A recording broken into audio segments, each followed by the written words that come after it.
Hey, Alessandro. Hey man, how's it going? Good, good, good. How are you? Can you hear me? Yeah, I hear you good. Awesome. How are you? How's the weather in Sweden right now? Like you could imagine, I mean, it's gray and it's raining. It's about 7 degrees, so it's pretty standard spring weather here. How's it going for you guys? Yeah, so when I look outside the window, it's 20 degrees. It's sunny. So it seems like spring has finally arrived here. Nice. It's mid-April. Is it getting like any warm? So basically, where are you from? Just start from the start. Yeah, so I'm from Gothenburg, so it's like southwest of Sweden. But I mean, it snowed like a week ago, so it's quite random. One day you can have sun and it's be like 12 degrees and pretty good weather, and the next day it can be snowy and like -1 or 2 degrees. So it's pretty random. Right now it's spring, but we'll see. All right, man. So let's start at the beginning. So we talked a couple of weeks ago, and it seems like you were kind of interested in, let's call it, not the normal way of training, right? Describe a little bit of your own journey. Like, are you coming from like a fitness background, a training background, a sports background? When did you start coaching? Why did you start coaching, and why do you have that awesome name? Yeah, okay, let's start from the beginning, right? So my parents are from Italy, but my mom is half Swedish. So I was born and raised here in Sweden, but I speak Italian. So yeah, that's where I got the name right. But it all started with I played football until I was 19 years old, and that's also where I kind of realized that I won't turn pro. And to be honest, I was quite average, but I kept playing football because for the community and for the fun of it.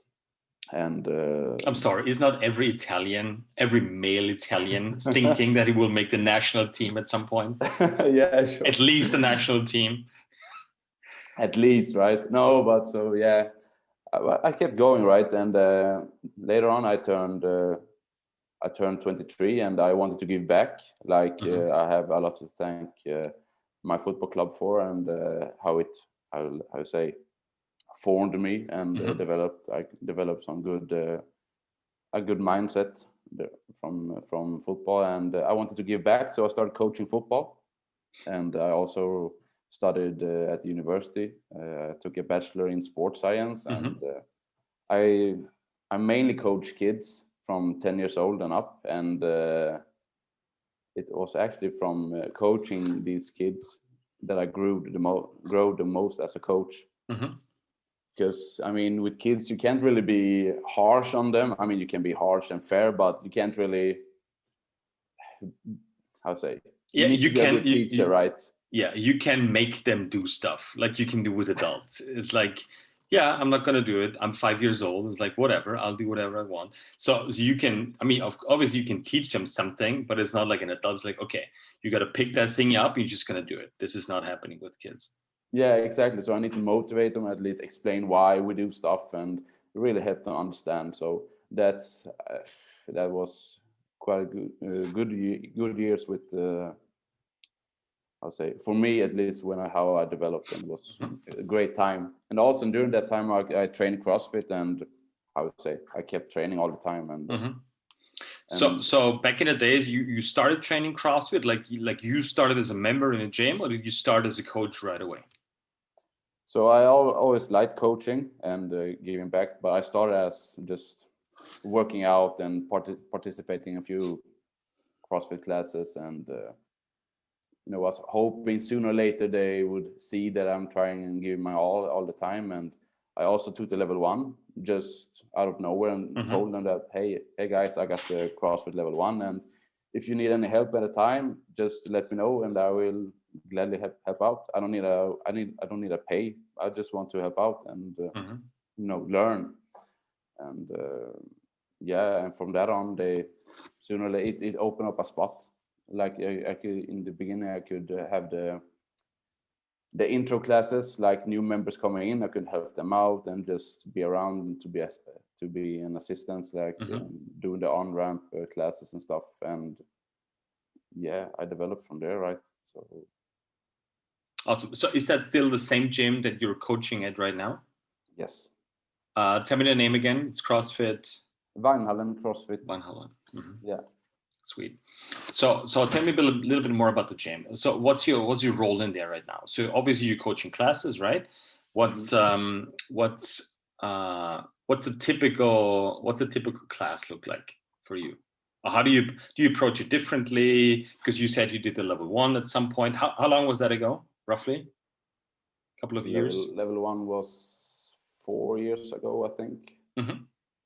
Yeah, but say I coach group classes two times a week, and I have one just typical CrossFit class, like the head coach has a program, and he writes up all the program, right? And I have one class that I program myself, just to, how to say, explore and keep doing new stuff, right? And do my own thing on that class. So I do a little bit of both. And at the beginning, it was very like, I was watching the CrossFit Games. This is in the beginning of my CrossFit coach journey. I was looking at the CrossFit Games and saw all the awesome stuff that they did, and all the snatches, all the whatever. I mean, all the crazy stuff that they do there. And I tried to mimic that and I would say teach it in another in that way. And I mean, it worked. It works until it doesn't. But I also, how to say, I developed quite a few, I would say, not injuries, but pain. Pain in shoulders, pain in my lower back from deadlifting. So it was all kinds of, I would say, not pain, but well, it's discomfort. It's like nagging. It's not an injury. It's not an injury, but you feel that something's off, something's wrong, right? So you feel like, okay, maybe my back. No, it's not maybe. My back should feel different, right? There's a difference in between. I guess that's how I would describe it. There's a difference in, okay, my lumbar erectors are pumped, or my lower back is worn out from a good deadlift session, versus, ooh, I shouldn't have done this. Like, I'm not going to deadlift the next 10 days. There's a huge difference, I think. Yeah, exactly. So the class that you're doing, like with your own programming, is that a scheduled group class, or is that more of a side thing for you? Is that your own workshop within the framework of the gym? No, that's like a scheduled class. Like it's in the schedule, right? So is there any difference in between the programming that you coach in a regular class and the programming you do with like your own schedule, or with your own programming? And if yes, what's the difference? So the gym program is scheduled roughly like you have a strength portion. Let's say you do deadlifts, 5 sets of, I don't know how many reps, 8 or such. And then you have a typical metcon and conditioning part of it. And between those two and around it, you can program whatever you like. But these are the 2 main portions that you need to do, and you need to warm them up properly and have a cool down after it. That's the main part with the gym program. My own thing, I tend to have a focus, or like a theme of the class. Like, for instance, we can have a focus on, we should, how to say, it would be maybe breathing, right? And then we would try to breathe through all these times, how to say, through these movements, like learn how to breathe through the air squat at first. Then you go approach the sandbag squat. How does it differ? How can you approach it when you go through heavier weights? How should you approach it when you do more like a cyclical workout?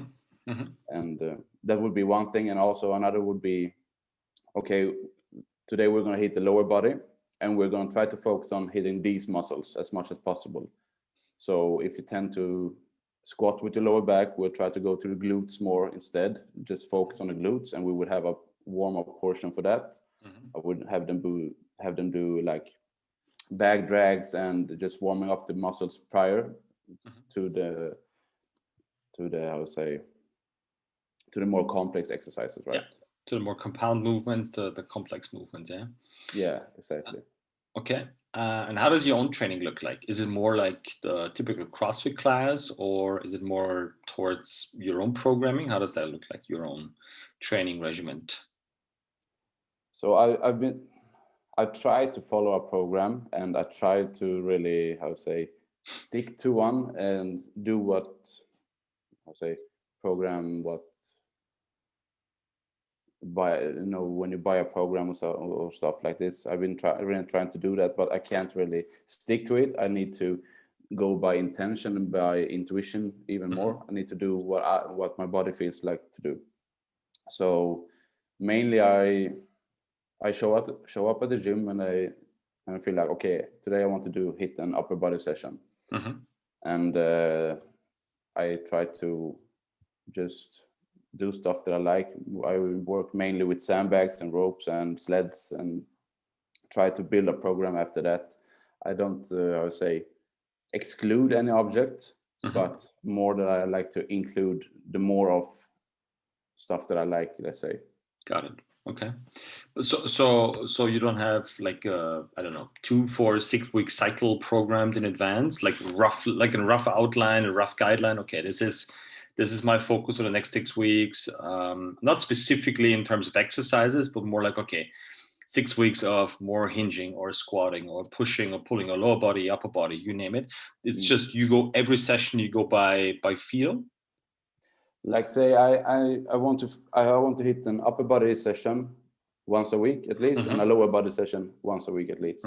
And after that, when I've done those two, I just go for fun. I just try to keep me, lift heavy.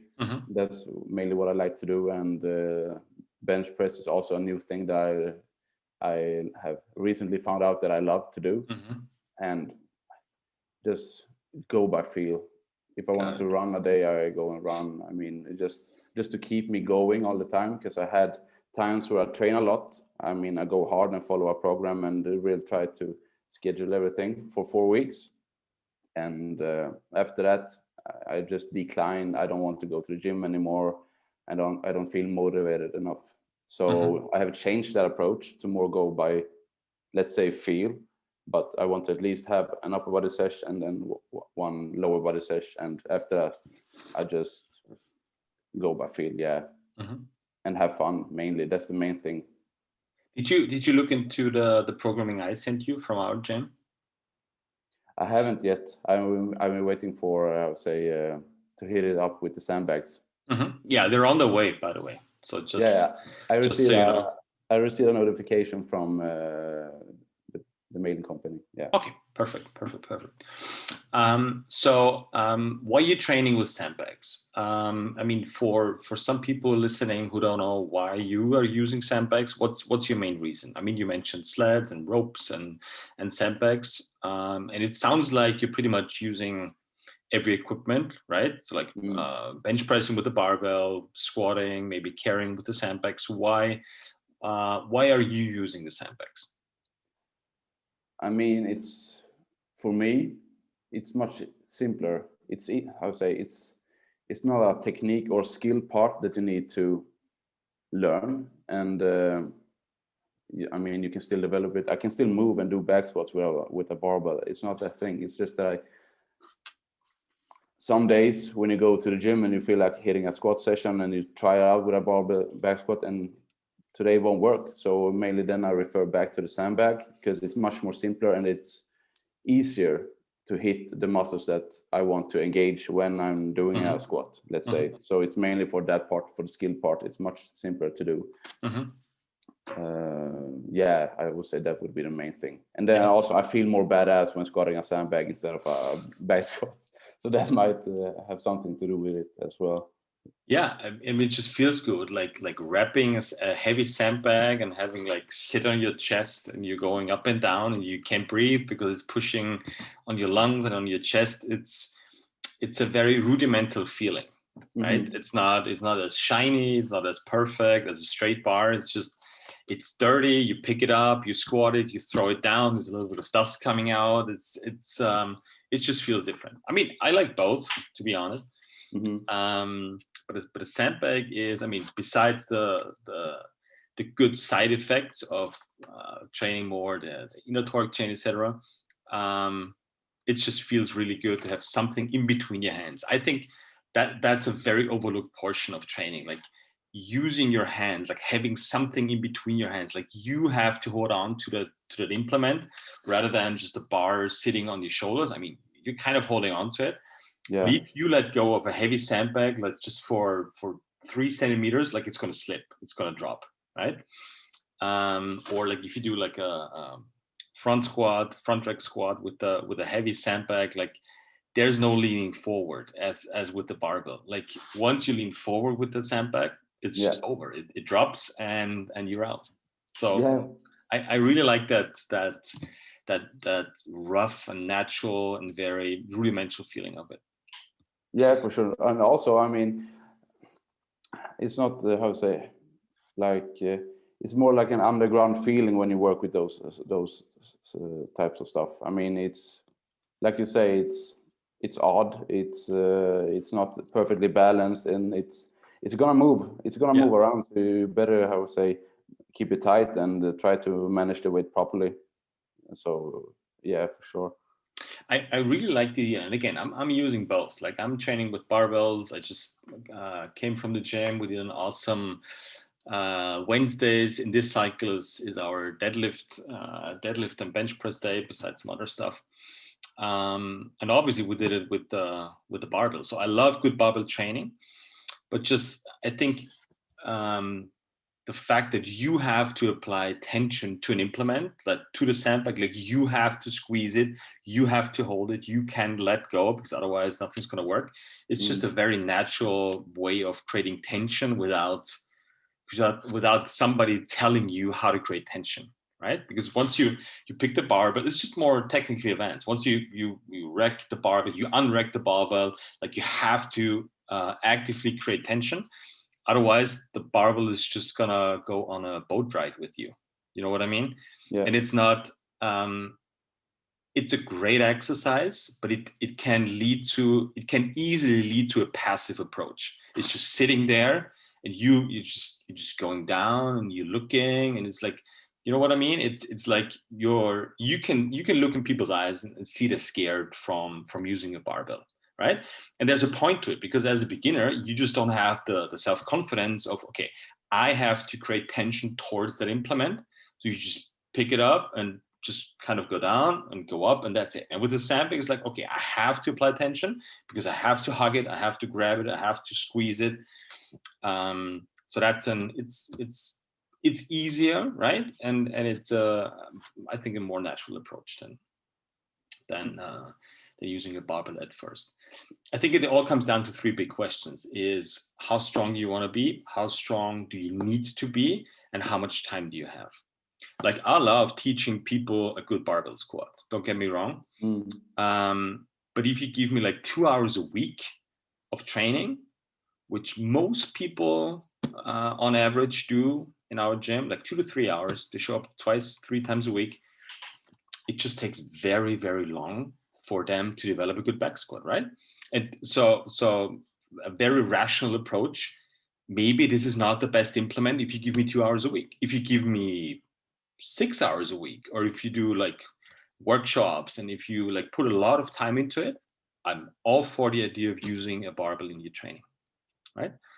And that's I think that's a huge difference from gym to gym, because in my gym, there's like 99.9999% of people, it's just regular people. It's like soccer moms, average Joes, like fit people, but they're training 3 times a week, and maybe doing like some recreational sports on the side, but that's about it. I don't have any power lifter in my gym.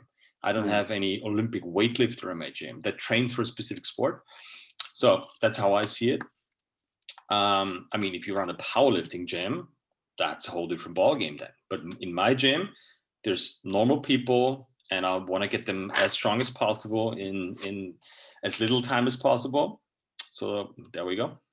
Yeah, exactly right. Because I mean, what's your intention of the exercise? What's your intention of training for? I mean, for today's training, is it easy to develop a good barbell back squat? Then sure, we can do it. But if you just want to move and just want to get started and have a stimulus, like you want to feel like you have your muscles aching, your muscles, I would say, tired and feeling pumped, then let's go for the sandbag. It's going to do, I would say, it's a lot faster approach to get to that part.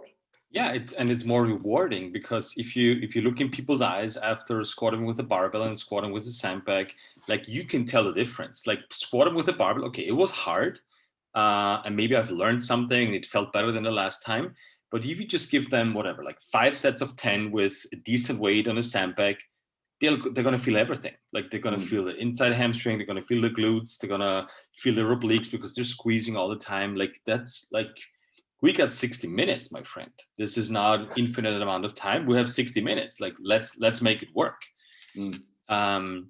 Yeah. So I was just curious about your approach and why are you using sandbags in the regular classes as well, or just in your sideshow? So yeah, I try to implement it in the warm-ups, like doing, let's say we have a barbell back squat to do later. I have them do carries and some sandbag squat just to warm up with a lower weight, just to get the proper muscles firing. Awesome. And then after that, we can go on to the back squat, because now they know what to feel when they go and do the back squat. Like yesterday, I had class yesterday, and we did the sandbag squats, like quite many reps, like 10, heaviest for 10 reps. And I had a girl there who said that it's the first time that she feel her glutes working in a squat. That's huge. That's huge.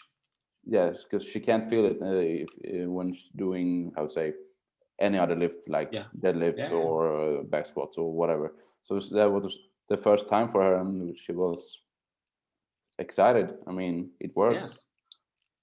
So I mean, isn't this what's all about? Like people starting to get their, I mean, I'm not saying their bodies back, but they're feeling muscles engaging that they've never used before. Maybe they dealing with some lower back, knee, hip issues, whatever.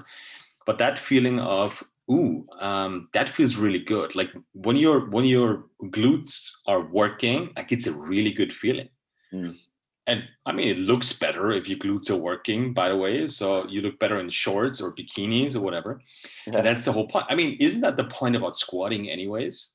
Isn't this why we should be squatting? I mean, to activate the glutes mainly, right? It's the same. It's a funny story. What do you think? What's the most common exercise for developing the chest? What is like body weight exercise? What would you say? Like commonly among other people, yeah. I would say like what are most people doing to develop their chest? Bench press, let's say. Bench press, push-ups, right? Yeah. And I mean, you have some experience as a coach. Like how many? What would you say roughly? How many % of people doing either bench press or push-ups are actually feeling and using their pecs? Like give me a rough estimate from your anecdotal experience. I mean, 5-10% maybe. I mean, it's not much. It's not many. Most of them feel their delts or their triceps. Right? It's weird, right? So it's the most common exercises for chest development, chest and triceps development. But nobody's feeling it. Isn't that weird? So maybe it's not about the exercise you're doing. And it's, I mean, of course, like you can tell somebody, all right, so we're doing a push-up and the intent is to feel your pecs. It's like, awesome, but I'm not feeling it. So what's the solution? What would you do? Or what are you doing in classes when you're doing, like there's a push-up workout, right? There's a nice push-up workout. Maybe it's some running, wall balls, box jumps, and some push-ups in it. And people, like you can see if people are using their pecs. Like you see shoulders all over the place. You see shoulder blades pinching. You see elbows flaring out. So how can what's your approach of making people feel the pecs? I mean, try to simplify it as much as possible. I mean, maybe push-ups are too hard at the moment because it's quite fair to say you don't get the most tension you can as possible in the pecs by doing push-ups. So I would try to, if I had the time with them, give them an exercise where they feel comfortable with getting the pecs engaged. Would it be pec stick carries? Would it be med ball presses, sandbag floor presses, whatever? One exercise where they feel the pecs the most, and try to really get a burn, or let's say a chest pump. And then maybe with that, okay, let's go then and approach the push-ups. Now that you know how to feel, because then you know what to look for. Because if you never had a chest pump before, you don't know how it feels. I mean, you don't know what to expect. I would say so. So you said a very interesting sentence. If you would have enough time, what does that mean? So, don't you have enough time in a class? Okay, so yeah, for sure. Let's say it was in a Metcon, or the conditioning part. Let's say it's in there, right? Five pull-ups, 10 push-ups, 15 squats, 15, yeah, for sure. And they don't feel the how to say, the pecs. I will have them just every other round try to do like a pec stick presses instead of the push-ups, and then let's see how it feels as you go on and proceed. I will switch and turn that change that one, change that variable. Got it. And constantly check with them, because I have in our box we have 16 persons per class and one coach at a time. So you need to, I would say, make the best out of it. Yeah. And I try to give as much value as possible, because I really try to, I would say, teach and coach and give my all. And to the persons who want it the most, they will ask questions, and I will spend more time with them for sure. But I will try to be with everyone. But it's tough with the 16 persons. Oh, hell yeah! For 1 hour. Hell yeah! I don't know, how many do you have per class at your gym? We have a maximum of 12 people per class, and it's usually on average it's somewhere between 8 and 10. But I don't really think that's like totally necessary. I think you can do an awesome job with 15 people. I mean, at some point it gets hard, because with 20, 25 people, it's just too much. Like, you always have like 10% of people not listening or just chatting with somebody else. So it gets hard at some point. But I think 15 is a pretty good group size for still making it work. Yeah. Go ahead. Yeah, because I feel like when I have the classes, I mean, I'm very passionate about it and try to give as much value as possible. But when it kind of goes over their head sometimes, because I'm speaking to a group, right? And it's many of them, I can see that it lands on a few of them. But, you know, I really try to give my all to this person, that person, when it's maybe my approach that I needs to change a little bit, and try to scale down with what I say and what I want to teach for the moment. But I mean, the best classes that I had was when we were roughly 10, 12 people, because then I can feel better connection with people. For sure. Yeah. I mean, and that might be because how I want to coach. Mainly, I prefer to coach one-on-ones. Maybe I think that's a lot of fun. I prefer small groups. And I have done group classes of 16 people, 20 persons as well. But I mean, that's might be how I coach. Yeah. So let me ask you a question. What's your feeling? What would help you the most as a coach right now? Like, is there something you're missing? Is there something? I'm asking a question to actually get into your head and get a lot of opinions from, like, on a very practical basis. What would you need to feel excited about going to the gym tomorrow and coaching a new class? Like, is there any practical stuff? Is it more like how to organize a class, how to structure a class, how to set certain emphasis in there, whether it's a muscle or breathing? Is it like, you name it? Like, you got 3 wishes, right? You got 3 wishes. We'll reduce it to 1. What would be the one thing that you would like to learn or educate yourself on? It's a tough question. Let's phrase it a little bit different. Like, what do you think is missing in the world of fitness, whether it's CrossFit or anything else, or how could we make it more, not more fun, but more, how can we put more progress into those classes? Because that's what it's all about. People making quicker progress. Yeah. So I've been to a few CrossFit boxes, right? And there are a few gyms that work with more quantity, let's say. They want to get people in, they do the workout, then they get home, right? But for coaches that are passionate about their craft and want to do well, I mean, they normally and usually invest a lot in a few people on all the group settings. And that's, I don't know, maybe, no, I don't know. So let me pitch an idea from me. I mean, we talked briefly on the phone before about my find, stress, use principle. Let me pitch that idea to you, and I'm curious about your feedback. Let's do this live and right away. So what we want to see is, as we discussed on the push-up example, we want to see people being more competent of engaging certain muscles, right? Because that's pretty much a bottom line of progress and avoiding injuries and like just being able to train all the time without being injured. So my approach is, you set a certain goal for the class. Let's call it the booty, right? The glute max for squatting, for example. So you take the first, let's say 10 minutes, right? You could do a good warm up with them, and you use like 5 minutes of that warm up, specific exercises to get their glutes firing, right? Could be a song, could be a certain way of doing hip thrusters, but very precise and very specific. So you can teach it to a class and group of 15, right? So you have a single muscle in the find phase being activated. Then you go to stress, which means, all right, let's take the movement pattern of a squat.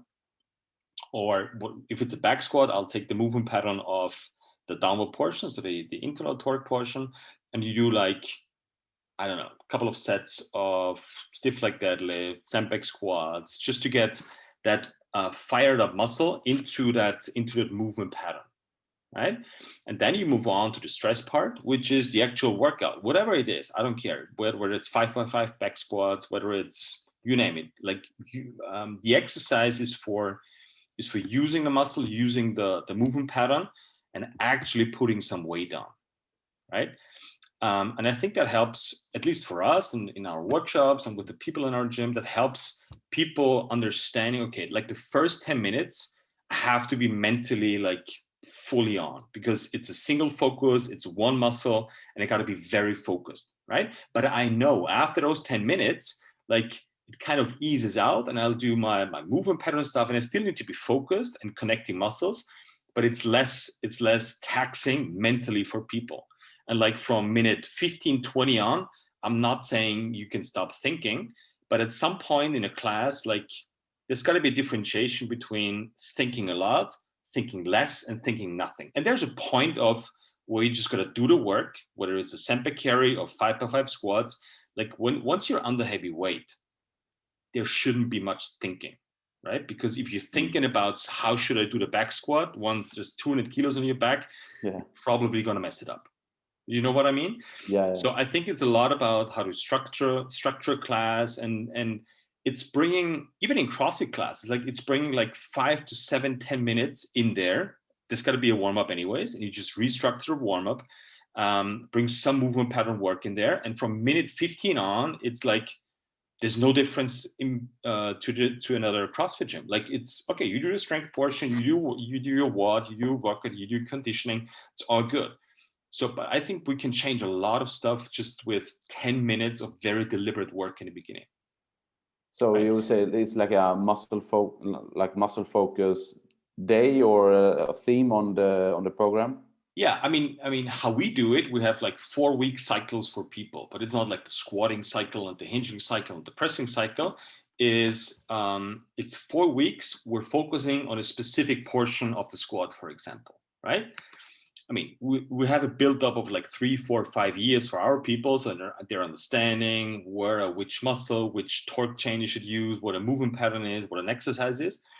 So for example, the first 4 weeks was we just focus on the external torque portion of the squat, right?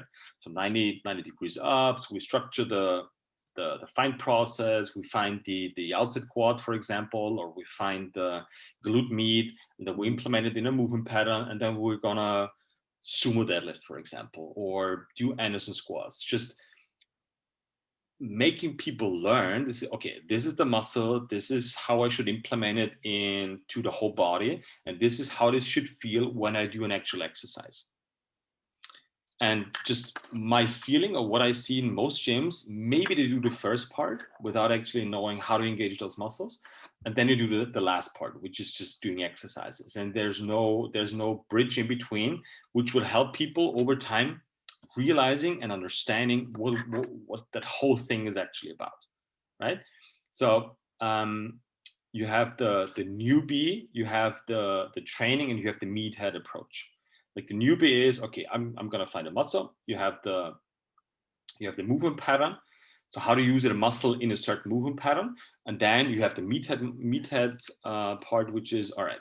Now we're gonna deadlift. Right. But me as a coach, I can, when we're doing a deadlift, and for example, we focused on inside hamstring or glutes, I can refer back 20 minutes in the class, be like, okay, now we're going to deadlift. Remember the feeling you had in the warm up when your glutes were cramping. It's like, okay, at that stage of the lift, I want you to feel this. End of the story. That's the whole coaching for the deadlift of the day. And we'll pick a rep scheme, 5x10, 5x5, whatever, and put more weight on. And as long as you can do that, like still feel your glutes, so you're hinging on the way up, awesome, put more weight on. Done deal. Like, it's not complicated. And what I've seen is this gives people a lot of relief, right? Because typically when you coach a deadlift, there's like 15 cues you throw at them. It's like whatever, pinch your shoulder blades together and straight back and all this stuff, and feel like, okay, I gotta do 10 things at a time. It's like, okay, so the only thing I should do is feel my glutes on that portion of the lift. I can do that. So you're flipping the script now, because now people or your members have, like, they're being active because now they know if their deadlift is appropriate or not. They don't have to ask you. It's like, Alessandro, can you come over here quick and look at my deadlift if I do this correctly? I don't know. Like, I can look at you, but I don't know what you're feeling. But you got to remember that feeling from your glutes, from your inside hamstring. So over time, so I'm talking weeks, months, and years, people are getting very smart about when to use which muscle, and they get, like, it's fun for them because they don't hear the same stuff over and over again. You just put some more weight on. It's like, okay, it feels awesome. I don't feel my lower back. And at some point, maybe people will feel the lower back in a class. Oh, hell yeah. Like, it's not a picture perfect world. And then you can go to them. It's like, okay, what have you not done? So you're feeling your lower back. And people are like, okay, maybe I didn't have my obliques on, for example. Right? It's okay. Oh, remember an exercise we did to feel the obliques? It's like, all right, okay, this is how it should feel. So people have, like, they can actively manipulate positively their own training, which is great.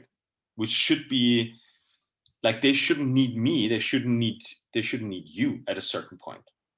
Yeah, exactly. Because you're making them independent, right? But that's the whole point. Because I'm sorry to interrupt, but if you're in that 20-minute workout, in a 20-minute conditioning workout, and you do kettlebell swings, for example, and people are coming to you like, oh, I feel my lower back, Alessandro. It's like, you can't do much about it. Let's be honest, right? It's a 20-minute AMRAP. Like, people are all over the place. They're running. They're doing kettlebell swings. But if you can remind them, be like, okay, over time, what could be the reason you're feeling your lower back? Not in a philosophical way, in a muscle activation way, right? And be like, oh shoot, I forgot to do this. It's like, oh, it's all right, that's all right. We're all humans. It's totally fine. Okay, so squeeze the kettlebell. Start with your pecs. Your pec will help you feel the obliques. So they squeeze the kettlebell again. They're refocusing, and like 30 seconds later, it's like, oh, my lower back's fine. I'm good, right? I shortened the process, right? But you get the point. So that's the whole idea, how we teach like the find stress use principle, and how we break down movements, how we not simplify them, but make it simpler in the beginning, but not any simpler. And then just build up on that. And over time, like, people are very smart. If you throw the right portion of knowledge to them and not everything at once, whether it's positioning, whether it's muscles, doesn't matter. But if you tell them, okay, this is a deadlift, you got to find those 6 muscles. It's like, man, I can't do that. Like, it's okay, one thing at a time, one class at a time, and the next time we're going to do the second one, and then we're going to do the third one. So over time, people will start getting it, which is awesome. Yeah, I mean, because this approach you're telling about, it's like I said earlier, and also like you mentioned, it makes you independent, right? Because you should be able to, I mean, it's your body. You should be able to feel your biceps, your glutes, whatever, when you're training. And that also gives them a way to know when they're doing the exercise right and exercise wrong. Because what I see now in mainly is, okay, let's say they're going to do a workout later. So mainly what they're doing, you're going to do pull-ups later. So the warm-up portion would be rows or on the rowing machine or something like that. Okay, sure, you're doing the movement pattern, but you aren't using the proper muscles in the movement pattern. So that might send them like a different way. So yeah, I really appreciate this approach, because I do kind of the same, but I focus on more than one muscle, and that might, I'd say, confuse some of them. Yeah. Again, I mean, you see those people maybe 3 times a week for an hour. They're coming from work or they're going to work. Let's be honest, they're not in the most learning mood when they come to the gym, which is okay, right? Because it's not learned that you got to learn something in the gym. Like, it's just doing stuff and tell me what I need to do and tell me what I need to do better. But I mean, let's start the process and let's do one muscle at a time and see how it works. And if people are making progress, they'll trust you. Progress is using more weight, getting less lower back pain when deadlifting, feeling more awesome afterwards. There's a lot of things that people define as progress, which is awesome. So once you implement that, like, people will start listening more and more. It's interesting. And I get it. Like, you got to prove that what you're saying is true. So we did a deadlift workshop, obviously using the same approach. Very straightforward. Warm up, deadlift. All right. Little bit of explanation, good warm up, little bit of explanation. So I wanted the people to do their deadlift, right? And figure out like a 3 rep max. Nothing crazy, like 3 heavy lifts, and just write down that number. And then we ran through like 3 cycles of, okay, now we're going to focus on this muscle, this movement pattern, and we're going to implement it here. Like 3 times, glutes, inside hamstring, and obliques, right? Took like 60 minutes and like chainsaw rope pulls and to get the hinging motion in, the sandbag carries, sandbag squats. And at the end, we basically retested their deadlifts, right? And all I did was I just reminded people of their weakness in the deadlift, muscle-wise, right? So Susie had a hard time engaging her obliques. So all I did was, okay, you want to find the obliques, squeeze the barbell in. Do you want to create tension in your pecs? That will help you feel your obliques. And like 9 out of 10 people PR the deadlift. Sick. Yeah. So this is not how great I am or bragging about how good I do the deadlift workshop. This is what people need to see. Oh, so there's a different approach than just doing more deadlifts to improve your deadlift. There's a roadmap, and it's a structure. It's not systemizing it. It's structuring it, right? And as much as I love chaos and talking 3 hours about muscles and how to activate them, like, we as coaches and our members, like, they need a certain structured approach, so they kind of get, okay, this is what the process looks like, and it's a model. Obviously, it's not picture perfect, but like in the beginning, when you start learning something, you need something you can hold on to, right? Some sort of structure. So it's thinking about you learning a new language, a new instrument, a new sport. Like, you gotta know where you are in that space, and a good coach just creates that space, structures it, and so you feel safe. in that environment. Uh-huh, uh-huh. No, so how has how to say, how has this been received? I mean, is this a new change that you have done in your gym with the muscle focus thing, with the find, stress, use principle, or how Yeah. to say, So what you want to call it, this structure? yeah, I mean, this is a process that took probably 5 years. So we started like pretty much the same as every gym who started using sandbags. We just did sandbag squats and sandbag carries and rope pulls and sled drags and all that kind of stuff, which is great. But we just threw it in there like as a part of the programming. And over time, I realized, okay, some people, while still doing their sandbag carries and while being coached, I think properly for like 2 years, their lower back is still flaring up, which pisses me off like tremendously. Same for me, by the way. So long sandbag carries, I hate long sandbag carries. I'm doing them, no worries. But I saw very, very little progress on it. All right. And for me, it's the same as do more deadlifts than telling anybody like, okay, then do more sandbag carries. So you start learning how to engage your obliques. I think that's a little bit far down the stretch. So so that's when we kind of made the switch of, okay, let's pick one muscle from the sandbag carry, let's warm it up, like make it cramp in a warm up. There's awesome ways to warm up muscles besides all the stuff on YouTube. And let's implement it in a movement pattern, and then let's implement it in an actual exercise, in actual training, in a training circle. And it works. And that's the only thing I care about is, okay, so less people's lower backs flare up when they're doing long sandbag carries, including mine, which is great. Yeah, I mean, because that's what you want also. I mean, you guys, you coaches are, or the people at the gym, at least what I can see and what I've seen on Instagram and when I hear you speak, I mean, you're trying to change something. You're trying to improve the people. I mean, help them out to be a better version of themselves, right? Sure.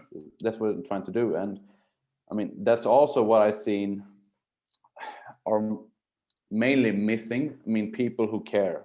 Mm-hmm. I mean, you want to help them achieve, I don't know, wake up in the morning without having the lower back flared up because they did a deadlift session the night before. And also I've seen this at my gym times and times again also.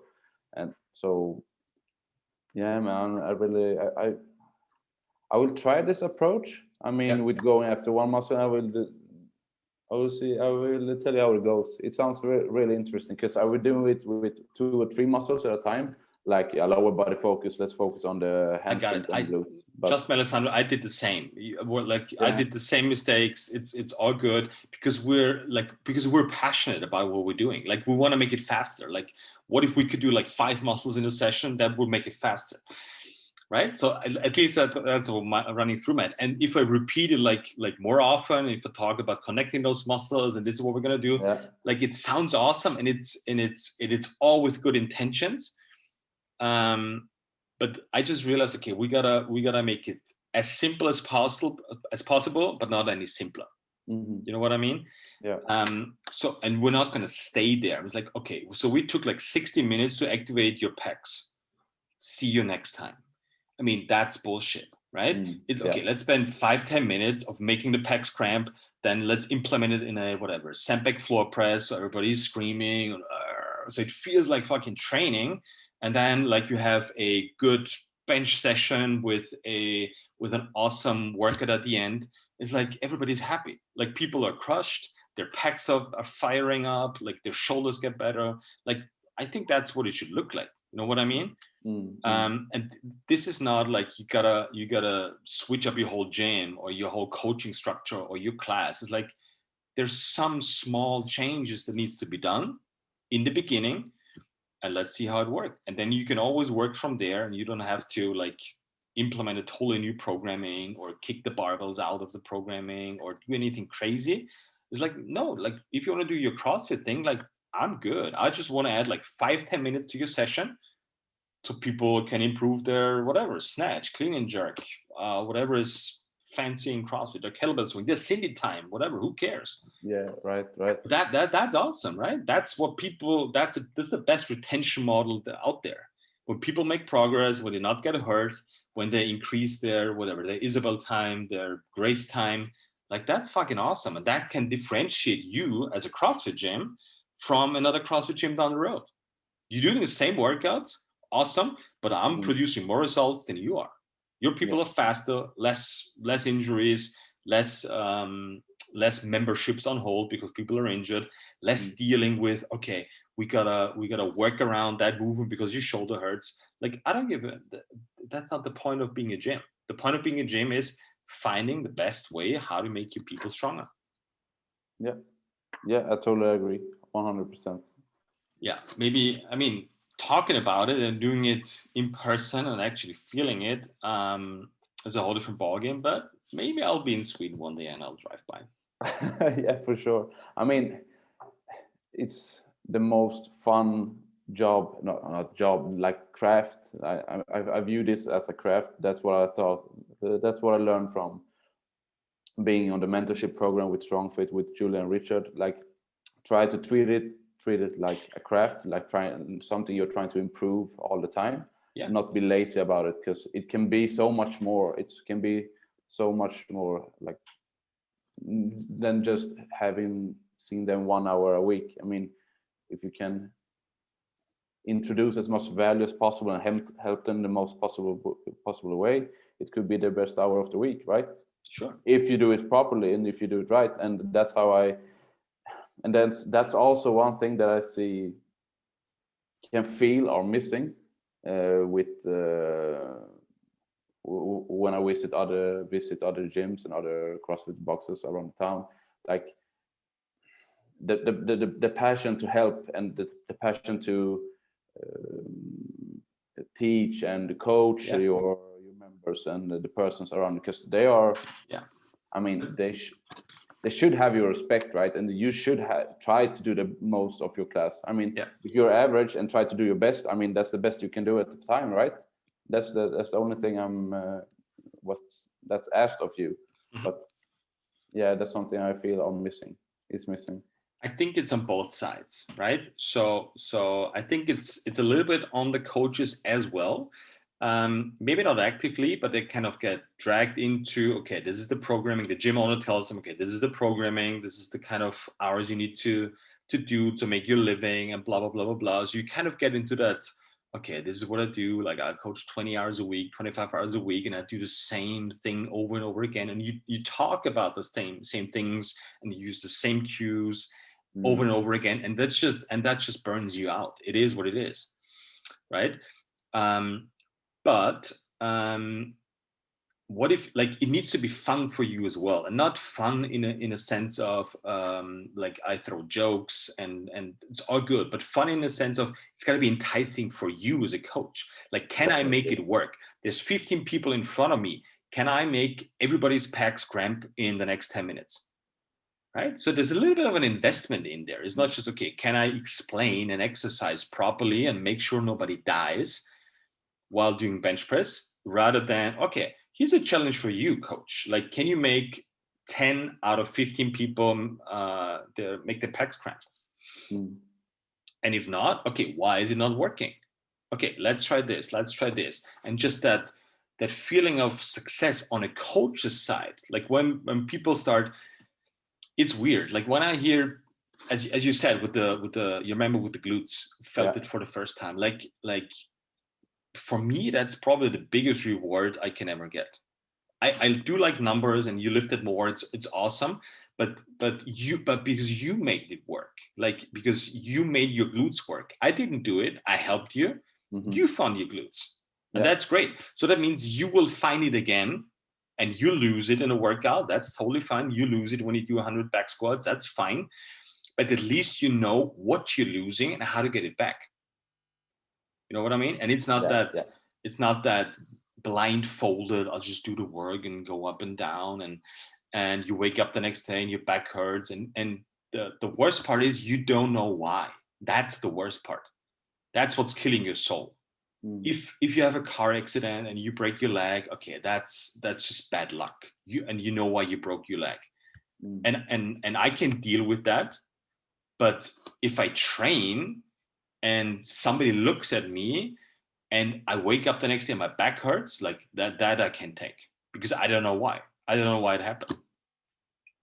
Right? And the only thing to give that back is give people like not only the perception, but the feeling of their own body back, which starts at a single muscle activation. Yeah, I mean, because training should improve your life, right? It shouldn't be the thing that breaks you little by little every day, because then what are you training for? And again, this is my perspective. This is my take on it. Running a boutique gym for normal people, right? If you're like a world-class powerlifting gym, you cannot avoid people breaking, because it's high level sports. I mean, you can do so much, right? And you don't want people to break. But if you're going to the world championships, it can happen that an athlete breaks, right? But for our people, for our soccer moms, for Susie from around the corner, like that's not happening, and that shouldn't be happening. That goes back to the intention of the member and the intention of the gym mainly. I mean, what are you valuing at a gym? What are you trying to do? What are you trying to achieve? Yeah, like you said, if it's a powerlifting gym, for sure, it's gonna ache, it's gonna hurt, it's gonna suck sometimes. Yeah, for sure. But for, like you said, average Joes, soccer moms, they just need to move. They just need to feel better after they when they leave. And see some results, whether their booty is nicer or they're losing some pounds or they see their abs or the guys get big guns. Like that's I mean, that's what we're all training for. I mean, let's be honest, you got to look better naked. That's why you're training. It's not like people enjoying sweating for 60 minutes. Is you want to see some results. You know what I mean? This is not a philosophy session. No, exactly. People want to see physical results. All right, man. I mean, we're almost an hour in, so I don't want to take up too much of your time. But let me ask you a final question, because I'm just curious about those answers. Just imagine you have infinite money, you have infinite time, you have infinite resources, and you want to build your own gym. Right? So there's no restrictions. You don't have to make money. You have all the money in the world. You have all the equipment in the world.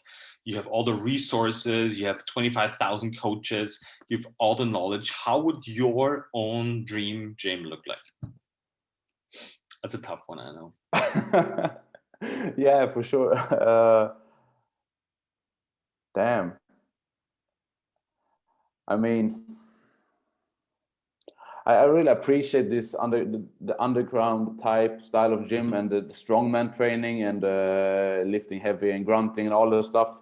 I mean, I would try to implement a strongman approach to it, like simple movements, heavy lifting, and all the equipment for that, while also implementing some bodybuilding stuff. I mean, it's not necessary to have everything, but I mean, the pump you can get from leg extensions are sick, and you don't get that pump from anywhere else. I mean, like a mix from strongman and a bodybuilding gym. I think. I'm not sure, man. These are tough questions to ask me at the end. No worries. That's it. I mean, it's a good answer if you fancy that. We have machines at the gym too. Like we have a leg curl machine, we have a lat pull down machine, we have a horizontal lat pull down machine, we have a leg press, we have like fuck yeah. I mean, I don't get it. Like that separation between bodybuilding is shit and powerlifting is great and CrossFit is bad or good or whatever. It's like whatever it takes, man, to make that person in front of me better. And if like, I mean, how can you improve someone's pulling if that person's 45 years old, has never trained in her whole life, like there's no upper body strength at all? Like, how are you going to build that up with negative pull-ups or rows? I mean, that's great, but I mean, you got to do some lat pull downs, some rope pulls, and just some easy work, so people are getting stronger. And whatever it is. I don't like. There's no dogma in here. Exactly, and like you said, by excluding stuff, you don't get. I mean, why would you exclude anyway? I mean, you don't have to throw dirt or shit at some style of gym, or how to say, not style of gym, style of training. Let's say. Yeah. Try to implement what you like and do what's Exactly. necessary. I mean, like we're using. I mean, obviously, we're using elements that CrossFit created, 100%. Like EMOMs and AMRAPs and I mean, this is great stuff. Like this is, you got to give credit where credit is due. This is what CrossFit invented. yes. And we just try to keep that open source methodology idea in there, which I think somewhat stopped in CrossFit at some point because they focus more on the sport aspect of it, whatever the reason was.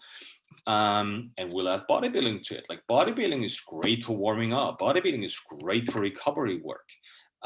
We have powerlifting elements. We have weightlifting elements. Like a good barbell power clean is probably like, I love it. Maybe we'll start with the sandbag clean, right? To teach hip extension, they do some throws, some tosses, put it in there. But I mean, these are great exercises or great elements of sports. The thing is, like, people are specializing in that stuff far too early and far too much. Whether it's weightlifting or powerlifting, and they're just doing the powerlifting and just doing the weightlifting. And I don't know which, if you're following any of those sports, but I kind of following closely like powerlifting and weightlifting, especially Chinese weightlifting. And trust me, Alessandro, Chinese weightlifters are not just weightlifting. Like, they're doing bodybuilding exercises, they're doing lat pull downs, they're doing very deliberate work, and a shit ton of Olympic weightlifting. Right? But all of a sudden, you're in a CrossFit gym, and I did this, by the way, I did this 100%. So I'm in the same boat. So all of a sudden, you're in a CrossFit gym, and all you're doing 3 times a week is Olympic weightlifting and nothing else. I mean, this doesn't sound right. Okay, so I think that's just what I want to add to that whole equation. And whether you're a CrossFit gym or a Zumba gym or a powerlifting gym, I think we can add a little bit more into it so everybody thrives in their whatever the training looks like. Agreed. I mean, you add what you like and you add what works mainly, and then the rest you can, I mean, do what you want with it, discard it, but I don't know, try to add as much as possible that works for you and your members. So let's stay in touch. Maybe I'll send you some stuff over, a video series of what we're doing with the Find Stress Use principles. And if you want to try it out in your own classes, I'll be happy to hear your feedback and see how it works for you. Perfect. Yeah, I will try one session like next week. Actually, I will awesome. Try this approach and let you know. All right, man. So Alessandro, thank you so much for your time. Really appreciate it. I think we're going to talk again, maybe on a podcast, maybe on the phone, whatever. And I promise I'll improve my Italian so we can speak Italian. It's not good. Trust me. Va bene, perfetto. I can survive, but nothing more. So you do speak Italian? I wouldn't say I speak Italian. I do understand a lot of it because I had Latin at school for 8 years. Weird school, I know. And my wife's from Romania, which so I get a lot of stuff. And again, I can survive. I can order food. I can get out of a fight in Italy. That's fine. I can watch. Then you're all set. I mean, if you can order food, then you're all set. Right? Wait. I got the third one. I can watch soccer games and understand what the commentator is talking about. So I'm half Italian already. I have soccer, food, and I can have get the out training of language in. Exactly. So a little side note at the end. There was on Rai Uno, I watched the 90 Minuti, you know, that famous soccer show. So that's where my whole Italian experience started. It was funny. So I know probably no more football words in Italian than any other. Which is great. All right, man. Thanks again. Thanks for taking the time. Let's stay in touch, and I guess we'll talk soon. Perfect. Thank you. Have a good night. Bye-bye. Bye. Bye.